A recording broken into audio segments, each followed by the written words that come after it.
Бай Киро решил, че е време да стане истински животновът. Купил си кокошки, 2 кози и 1 магаре. И 1 куче-пазач, което според продавача било много умно.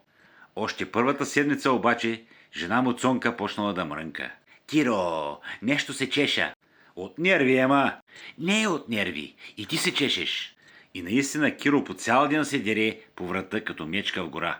Една вечер седнали да вечерят, а Цонка замръзнала и сочи кучето. Кире, кучето защо се чеши така?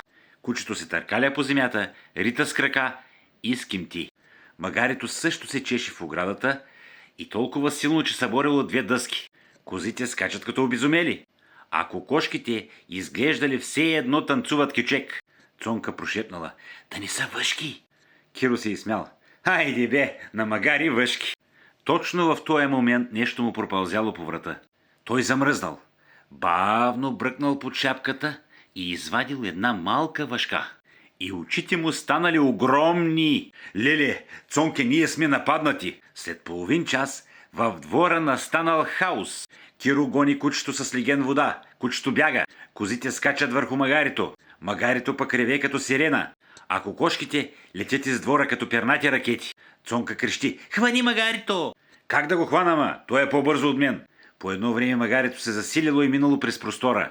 Всички гащи и чершафи паднали в кълта.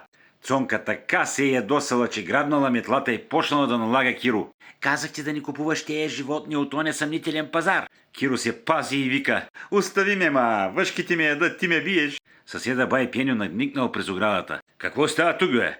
Киро отчаян: въшки по хората, въшки по животните, само рибките в буркана още не се чешат. И точно тогава котката минала покрай тях и почнала и тя да се чеши в кофата. Настанала тишина, Цонка прибледняла. Киро седнал на земята целия раздран от чесане.